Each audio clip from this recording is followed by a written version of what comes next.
got the best coaches in the game, we really ain't playing. We regroup up in the Slack chat where the coaches debrief. We be piecing these puzzles, occupy the chunk of the pie. Ain't no lie when we hit the block, helmets, casket is top.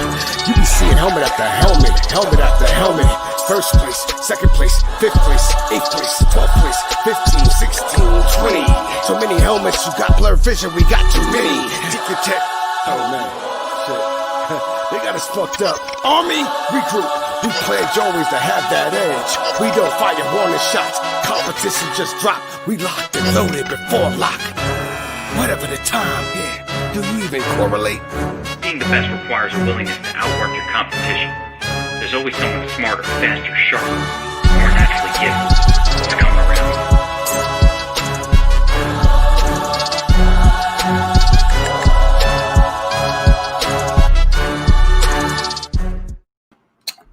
What up, everybody? It is your boy, Josh Thomas, a.k.a. DFS Up North, here with the Unplayable Lies PGA pod, and we are live for the PGA Championship this week at TPC Harding Park.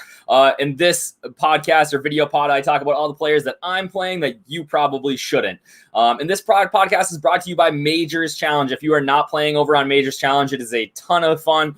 You're picking golfers from 4 different tiers and coming up with a lineup. It's all aggregate score, and we run a listener league over there every single week. And last week, our winner was our boy. Oops, I'm one ahead here. Robert Johnson with a score of minus 66, which is it was tight. And it was actually the guy who runs Majors Challenge, Dan Pitluck, who was in second place. He was messaging me on Saturday telling me that he was going to take this down. So he was a little disappointed that he got beaten out here. But we got Robert on, and Robert, you kind of led the way here on the whole week. You said you weren't really paying attention, but this was a well-crafted lineup. Sheer luck probably. with no cuts, a lot of luck comes in. It's probably like more like, we like to think it's like 60% skill and 40% luck, but it's probably swapped. Yeah, it's a lot of I mean, that's the way I always feel about when I do good at whether it's on Majors Challenge or GPP.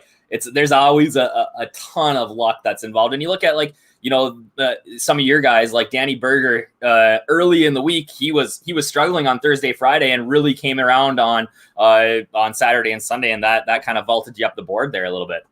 Yeah, I could see that in my DFS lineups too. I was a little scared in the beginning, but I ended up, pretty much breaking even, but it was a little scary in the beginning. And that's the thing about these no-cut events is that, you end up, things can change so much from Saturday or from Thursday to Friday. You look at a guy like Xander Schauffele. If he doesn't make that quad bogey on Thursday, he's tied with JT at 13 under. Yeah. I don't ever want to be, in something like that. I don't ever want to be in first place on the first day or second day. Right. I think people get too excited sometimes. And I always say, if I could cash out on Fridays, I'd be a 100,000 air at this point in my DFS career. But unfortunately, golf goes till Sunday. Yeah.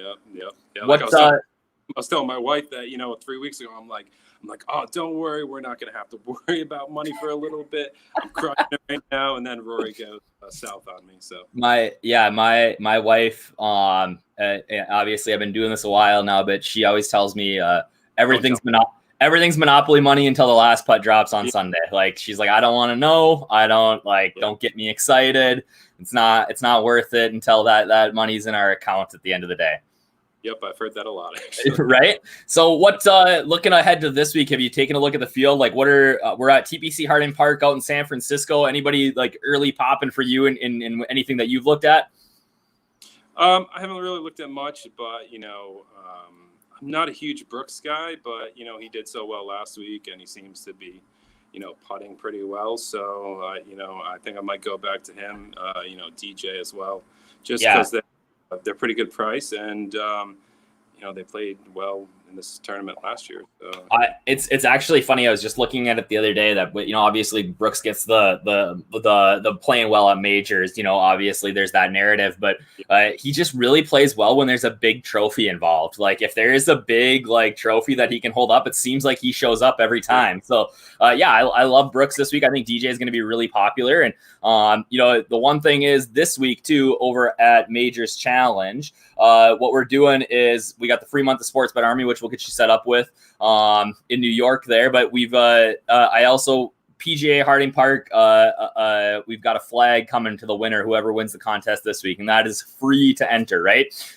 So if you're, you know, I have a couple of flags that I collect from some of these majors, and I have a flag from my from the Dean. I should find it. The Dean and DeLuca Open in like at Colonial in like 2016, because that was my like biggest GPP win to date, and I picked up a flag after that. So right, like it's a fun little contest, and it's a fun little format. So I appreciate you hopping on here and chatting with us, and good luck this week. All right, no problem. Good luck too.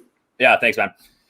All right, so make sure that you get involved in the free contest we have over there. You can find us at www.majorschallenge.com/DFS Army.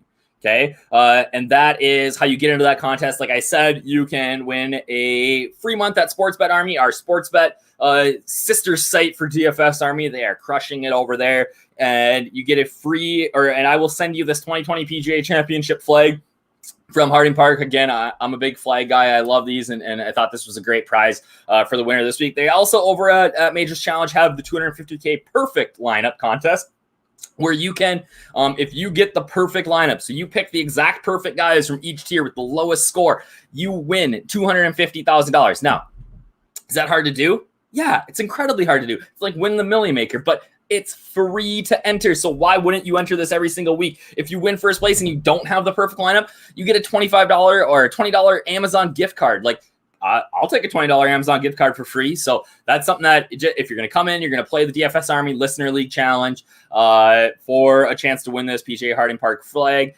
and a Sportsbet Army thing. Just enter that in the $250K perfect lineup contest too, and you might win $250. Like, how awesome would that be? I would love to see that happen. So this week, boys and girls, moving on, we will come back and we will check out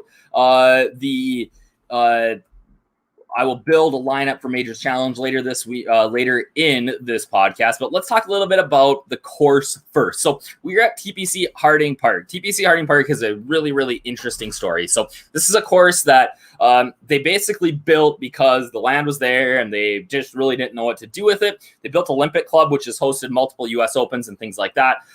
If you remember, like 2012, Webb Simpson won, and that guy came off cawing like a bird with the UK flag on. But that is like the sister course to TPC Harding Park. They are literally right next to each other, and they had this swath of land, and Willie Watson and Sam Whiting designed Olympic Club, and they paid him $300 back in 1925 to build Harding Park. And the city owns it. So that is a somewhat of a rarity here, right? You know, obviously last year we played at Bethpage Black with it, which is a state-owned course, but the city of San Francisco owns this course. And in the 50s and 60s, like, this was the place to play out on the West Coast, right? Ken Venturi, who, if you guys are a little bit older, you might remember Ken being on the broadcast for CBS. He was maybe arguably one of the best amateur players to ever play the game. He grew up on this course. He was involved in the match with with Ben Hogan and Harvey Ward, who also grew up here, and Byron Nelson, which was there's a great book out there called The Match. If you like to read, check that out. It's they played it at Cypress Point, which is close to here as well. The Match 2 was actually played at Harding Park, but Venturi's actually eagled 17 of the 18 holes here, according to legends. So he's a legend here. Johnny Miller, who is widely hated by golfers and golf watchers everywhere as a color commentator, but Johnny Miller grew up here. They hosted events in the 60s, but then the PGA Tour left after the 1969 San Francisco Open, and this course kind of fell into disrepair, so much so that in 1998, when Lee Janzen won the PGA Championship at the Olympic Club next door, they use TPC Harding Park as a parking lot. So it's really come from, being the place to play to a parking lot to then in the early 2000s, there was a big push to get this place back to the level that it once was. And they hosted the WGC Amex in 2005. President's Cup in 2009. They hosted the Champions Tour final in 3 years after that, and 3 years in a row after that. And then in 2015, they hosted the WGC Match Play, which Rory McIlroy beat Gary Woodland in the final there. So it's got a really interesting and fun history, and it's in San Francisco, right? So what do we know about San Francisco? There's going to be wind, there's going to be fog, and it's going to be cold, right? It's not going to be, we're not going to see like we saw in Memphis last week with 80s and 90s, and the ball is not going to go very far. And I think that, I don't know, we were kind of having this chat in Slack earlier that it's not necessarily, I'm not a big guy on driving distance. I don't think that, driving distance is the end all be all, but I really do think that it's some sort of combination of distance and accuracy is going to be key here this week. Since, I think it was, I saw Sean Martin tweet this from the PGA Tour earlier that this is one of the 3 lowest fairway percentages on tour since like 2000. When they played here in 2005, which was a stroke play event for the WGC, players hit 48% of fairways. So, and they've only made this course harder since then. And the rough is going to be super thick. It's POA and bent grass and ryegrass. It's 3.5 inches, which isn't incredibly long, but you got to remember that POA and bent really wrap around each other. Okay. And when that happens is the ball sits in there and you can't, it's so hard to get it out. It's not like Kentucky bluegrass, which I'm used to here in the Midwest, where if you're in the rough, even if it's long, you might get a flyer, right? It might sit down, but it's not going to it might twist your club if it's super long, but like here, it is going to be twisted in there. It's going to be incredibly difficult. You're essentially going to just be able to punch it out. So there's going to be a huge emphasis on hitting fairways this week. The greens have a little bit of undulation. They are heavily bunkered. So again, if you're in the rough, it's obviously much more difficult to be accurate, and you're maybe ending up in these greenside bunkers, right? Bent grass greens, you can cut the corner here, right? There is a couple of holes where you can try to get over these big cypress trees, but if you end up in these cypresses, you are essentially dead. They are grown thick together. There's a lot of overhanging branches. So again, I really think that the key to success this week is going to be fairway, green, 2-putt, par, go. Give yourself a look at birdie as often as you can, right? And not trying to take off too much, not trying to bite off too much. Just, we will see guys hit a lot of drivers here just because we're not going to get that roll. Again, that early morning dew, that fog, that cold weather and wind are going to keep the balls down. It's going to land in the fairway and just stay there. You're not going to see a ton of rollout, but just not being super aggressive off the tee is going to be, I think, pretty huge here. Right now, it's looking like the weather is, it's not going to be great the whole week. It's San Francisco in the summer. It's, likely going to be windy somewhat each day, but it does look like Thursday afternoon is going to have the highest wind with constant around 20 wind gusts into 35. And that's going to make for some difficult conditions. So there may be an opportunity to get a tee time advantage, right? So stacking guys that play AM Thursday and PM Friday, and giving yourself a look at, possibly your guys playing in the best conditions. And sometimes we see like a full stroke or a stroke and a half difference between those tee times. The one thing I should mention too is that 72-61 yards. It's not super long for a par 71, but everything that I've heard says that this plays around 7,600 yards when you account for the wind and the roll and things like that. As we move on here, our 4-ball setup for this podcast, right? So how that works is I'm going to give you 4 plays, 4 fades, and 4 punts. All right, so I'm going to give you my favorite play from each salary range, 10K, 9K, 8K, 7K. I'm going to give you my favorite fades from each salary range, 10K, 9K, 8K, 7K. And then I'm going to give you 4 punts that are priced 7K or below. And last week, the fades look pretty good. Outside of, I faded Bryson, I faded Gary Woodland, I faded Ian Poulter, all struggled. Bryson made up for a little bit on Sunday, but Danny Berger fade looked great on Thursday and Friday.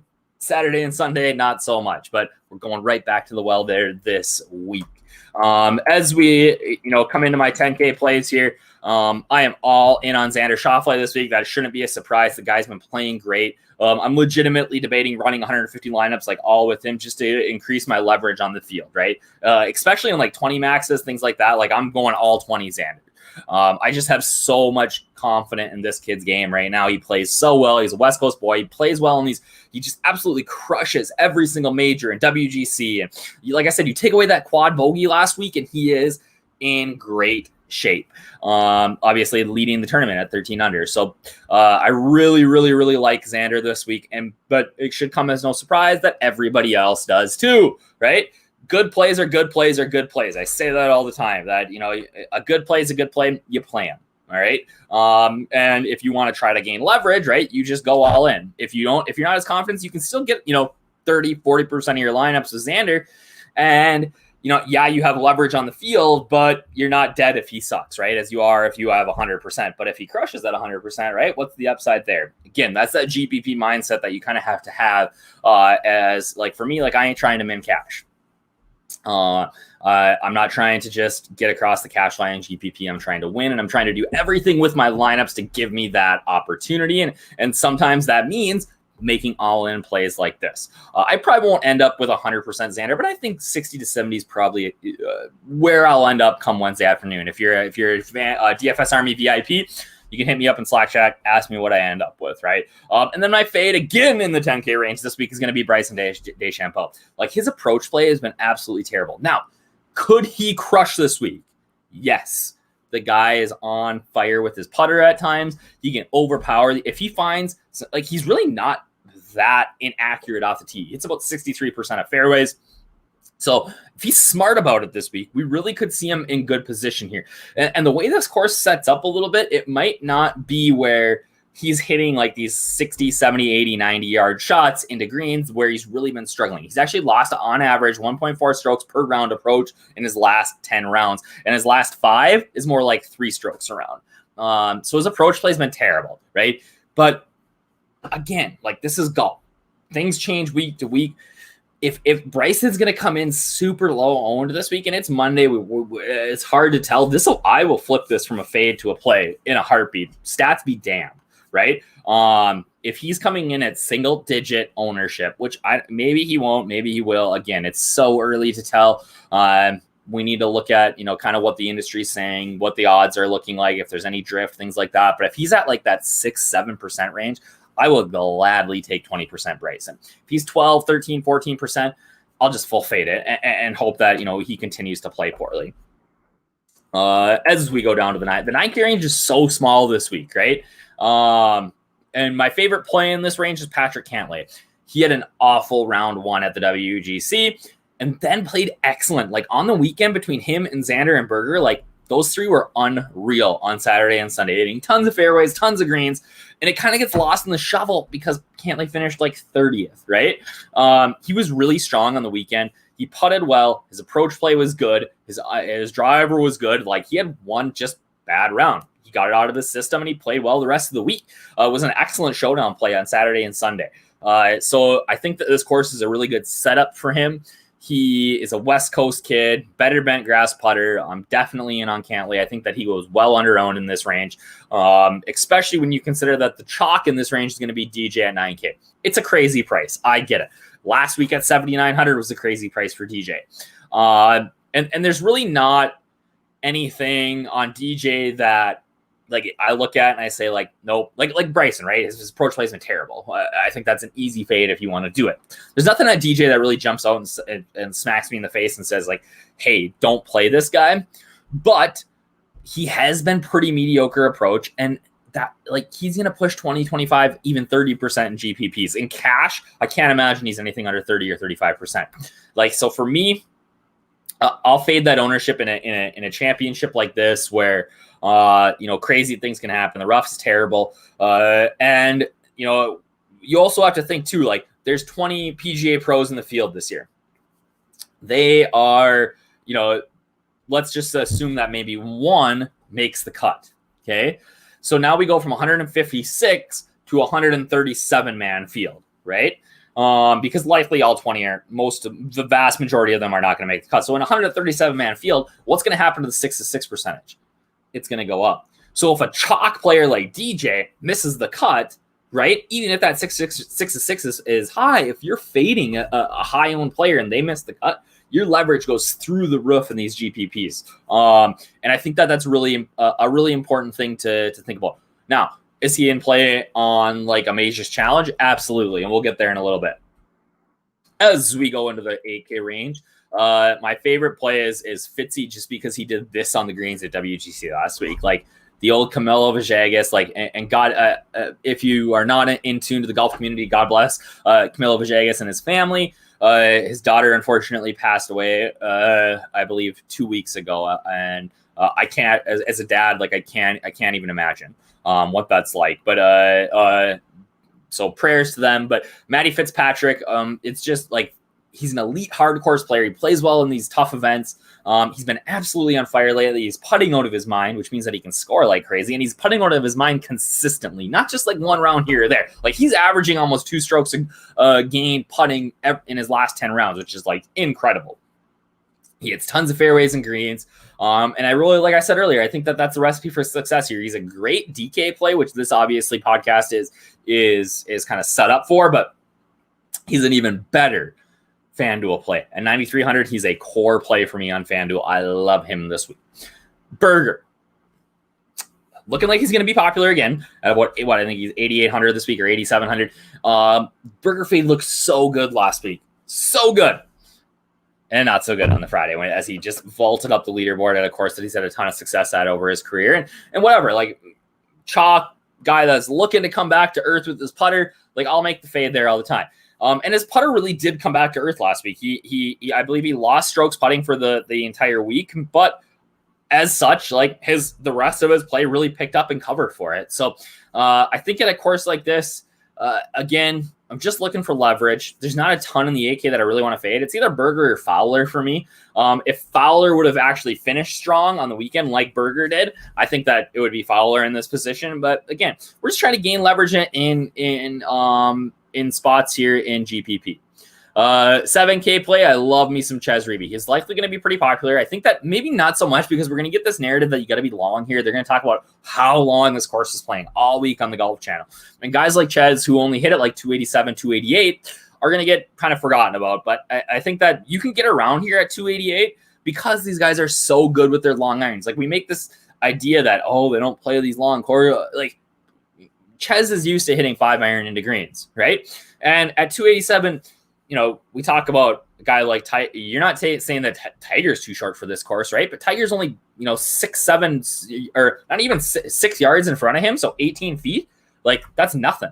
So I really think that, and Chez hitting 71% of fairways and is on, not only recent, but long-term as well. Like the guy's going to be in great position here. And I'll take him hitting 3-wood even into some of these greens as opposed to, somebody hitting from 315 and having, a 6-iron or 7-iron from this awful rough. So I really like a guy like Chez. He's really done well in these PGA championships. He hasn't ever missed a cut. And he's got 3 straight top 25 finishes. Similar to Fitzy, fairways and greens are his game. If he putts at all, he's going to contend this week. And then my fade, there's nobody really that in my initial look that looks chalky here, except for Fleetwood, right? This is an elite price for Fleetwood, 7.7K. It's incredible. I think you play him in cash, right? He's going to be insanely popular. He's been a little iffy with his irons though, and we've seen his putter go ice cold in his return to golf here. So I think that we could.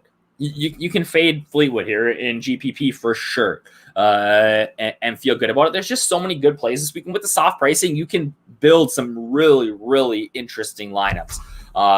No matter what. And speaking of building interesting lineups, let's look at some of these punts that I've got below 7K.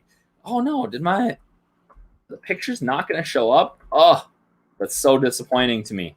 Because Joo-Hyung Kim, my boy, the 18-year-old phenom from Korea, who is absolutely tearing up the Asian Tour. He's 94th in the world.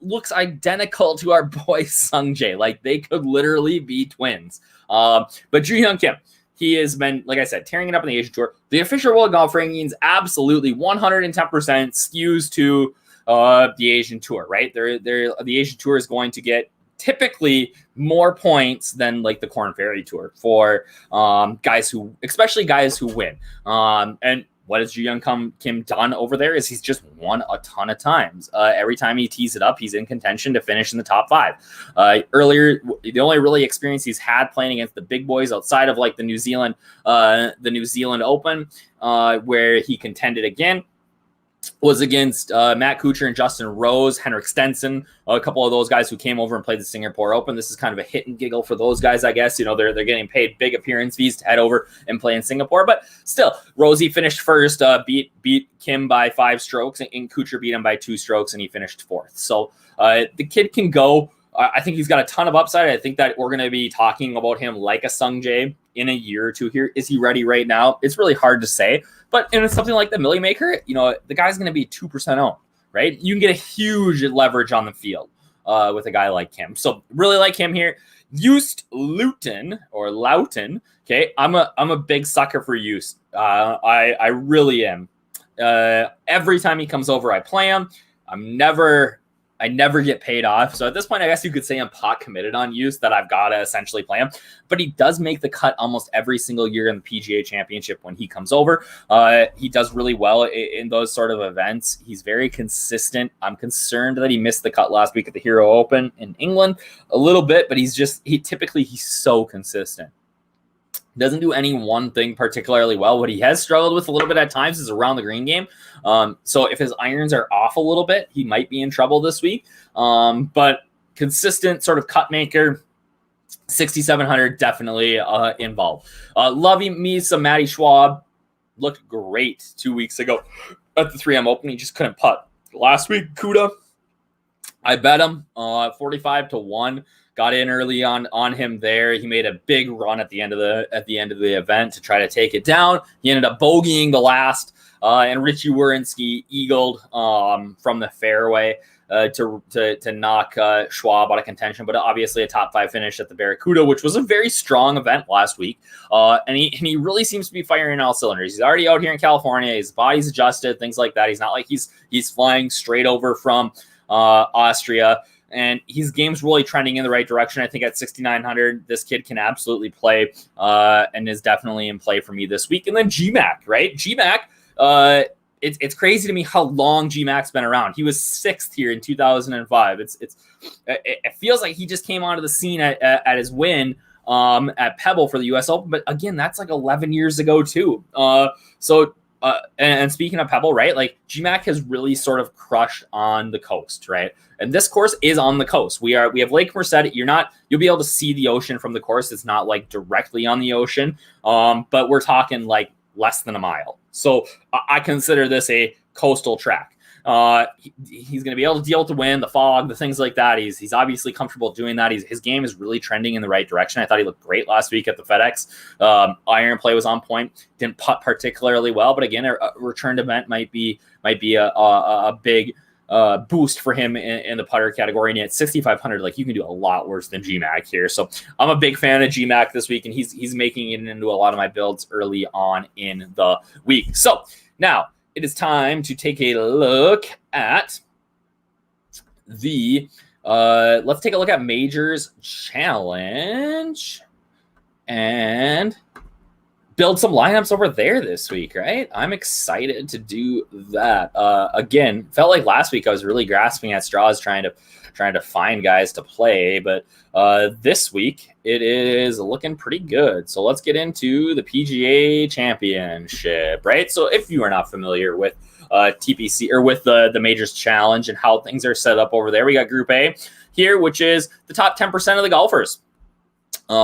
You've got, the top 10% in the field. Obviously, this is done by Official World Golf Ranking. Group B is the next 20% after that. You're going to pick 3 from each of these, and then you pick an alternate, right? Somebody gets COVID and can't play, your alternate jumps right in. So then Group C is the next 30% of the golfers, and from here you have to pick 4 golfers and an alternate. And then Group D is the last whatever percentage we end up with, and you only have to pick 2 from there in some weeks, including this week. It is definitely difficult to pick from there. So Group A this week. All right. So some of my favorite plays this week from this group are obviously, I love me some Xander Schauffele. right? So he's going to get in there, obviously 13 and 14 cuts, 5 top 10s. Guy's been crushing it. I really like Cantlay as not necessarily, I want to say bounce back candidate, but like he had one shitty round, right? Like that's not bad at all. You can go DJ. I'm not probably going to play Hatton after how bad he was. Do you play Brooksy in a, obviously it's a major. He's been crushing. John Ram crushes the West Coast. He was terrible last week, but I mean, what do you do? Adam Scott, we haven't seen him forever. But I think here I'm just looking for guys that are likely going to make the cut. And for me, that guy is going to be Justin Thomas. I'll use Weber as my alternate. So I feel pretty strong about this core. And then Group B, some tough decisions here. We talked about how I love Fitzpatrick this week. I think he's a great play. But then it kind of drops off. I love Chez. I think he's interesting. Obviously this week, I think Willett played really well here. Do you play Tiger? So here's my concern about Tiger this week. And I think he'll be very popular in Majors Challenge because he's in Group 3A and he's not in Group A. But my issue with Tiger is that what's he going to do when it's cold? How is his back going to hold up? If he's out in the wind, what's that going to look like? I mean, he's an elite wind player, but if it's cold and rainy, maybe like what's that going to look like? So for me right now, it's a fade. You can get Justin Rose in Group B. You can get Stenson, who I thought Stenson set a record for pars last week, which is kind of crazy. His game, I think, looks okay if he could just putt a little. You got Hovland here. Fowler. I think Jason Day is definitely a guy I'm playing. Again, he plays so strong in these events. Playing great right now. 3 straight top 10s. Definitely in play. I'll put Berger as my alternate here. I don't love him this week, right? But, consistent sort of player. So, again, I've got some upside guys here in Fitz and Reeby who maybe are going to come under own in this group, and then Jason Day who might be popular. So I really like that. As we get back into Group C and Group D, we're going to get a lot of these. You're going to get some of the club pros, and you're going to get guys that, aren't necessarily super popular, right? Or they're guys coming over from Europe, right? So like guys like Jorge Campillo, great player. Nobody's going to play him. Lanto, I think, could maybe make some sense here. Jazz, nope. I assume Kang typically plays really well in these. My boy Ju Hyung, Kurt Kitayama, who's great. Oh, yeah, I forgot. I haven't shown this before, but you can actually come in and see if you click on these player cards. They're really nice. You can go back, for Yo a couple of years. Yo Ishikawa, man, he was the Ju Young Kim years ago. But let's take a look at somebody who's maybe played a little bit more, like a Keegan Bradley, right? So you can see how he's done in the majors. You can see how he's done in all of his tournaments this year, which is, I think, really kind of handy, right? You can go all the way back to like, hey, what did he do in 2013? 2015 match play. What did he end up with? Yeah, T52. So that was here. We can't go all the way back to 2005, but yeah, these player cards are super nice if you're trying to, get a handle on how somebody's done. Oh, I can't. Where did Day play in 2006? Man, you come over and have a couple of top 15s right away. What a stud. U.S. Bank Championship in Milwaukee, the Reno Tahoe Open. That was forever ago. All right, back to this group of golfers here. Might get a little funky. You got Tom Lewis, who went nutso last week. I really like Phil. I talked about how I love GMAC. I think he's definitely in play in this group. Don't love Poulter. I love Schwab. I think Scheffler makes a lot of sense here if he can hit some fairways. Anybody else? Don't play Paul Waring.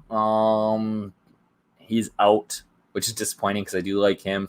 I think Spieth is in play here. What if I put Spieth in? What does that look like? Yeah, I kind of like that.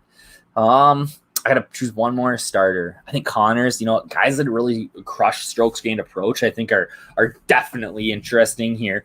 And I continue to just play guys who are bad putters, right? Sort of the story of my life.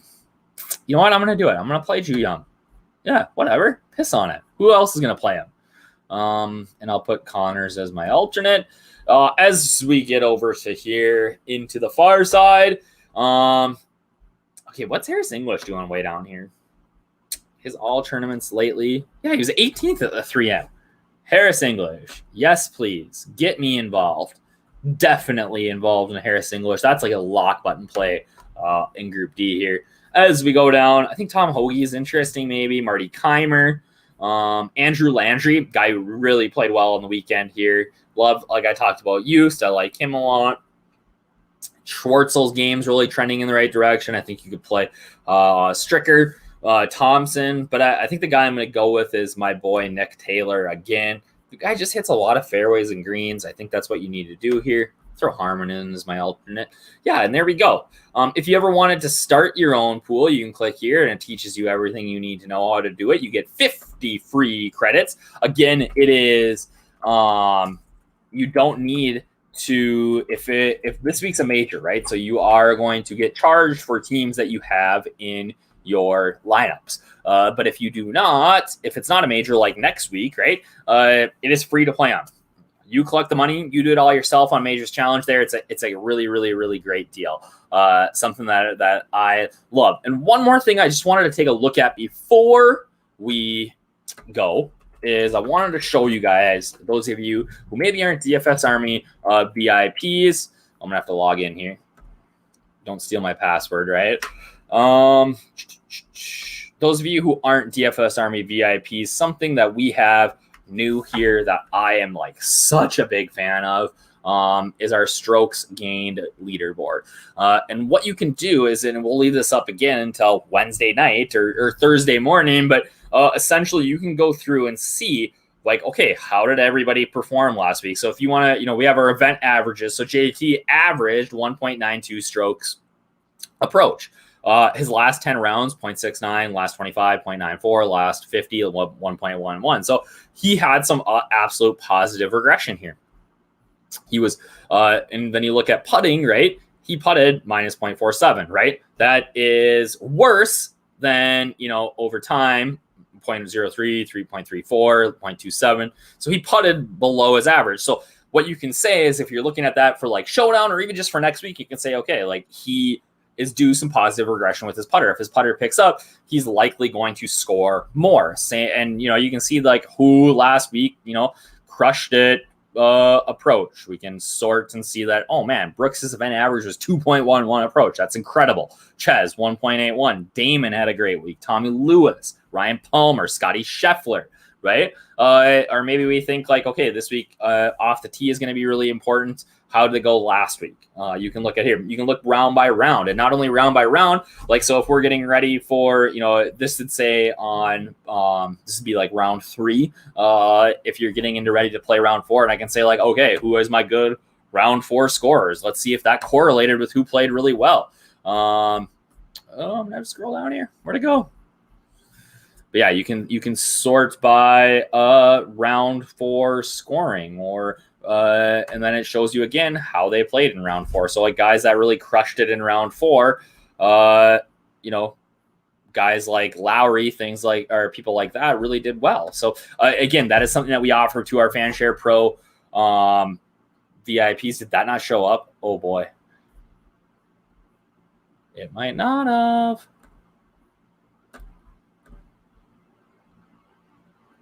I have no idea. Somebody comment that's watching. Were you able to see that? But anyways, that Fanshare Pro, I'll just run it up here one more time for you guys. That strokes gain leaderboard is something that we've added, and it is just an incredible tool. And if this didn't show up now, you can see, like I said, we've got the event average rounds, our strokes gain historical with the event average, so that you can see like, hey, is somebody, like is Fitz way above his baseline? There's Webb Simpson. Yeah, Webb Simpson putted terrible. He was way below his baseline last week, right? So we can expect some positive returns there. So again, something that we have at DFS Army that I use religiously, and it updates live through the round. So you can see as we're going along who's playing well, maybe who's playing better than what they should be, things like that. And it's just a great tool that we, again, offer to our VIPs. If you are not a VIP, you can use that code Up North for 20% off a VIP membership. That gets you all the way. What is today? Today is the 3rd. That gets you 30 days into August or into September, right around the start of football, hopefully. And you can get involved there. So again, I appreciate it, guys. be on the lookout, right? We will have the RS dropping tomorrow. I'll have our cheat sheets out tomorrow. I will have our VIP Chalk Donkey video out on Wednesday. Join that majorschallenge.com/DFS Army. That is how you join our listener league for your chance to win that flag and a free month at Sportsbet Army. So have a great week, guys. And I'm looking forward to talking to one of you that beat me over there next week. And you can tell me how dumb my lineup was. All right. Thanks, guys.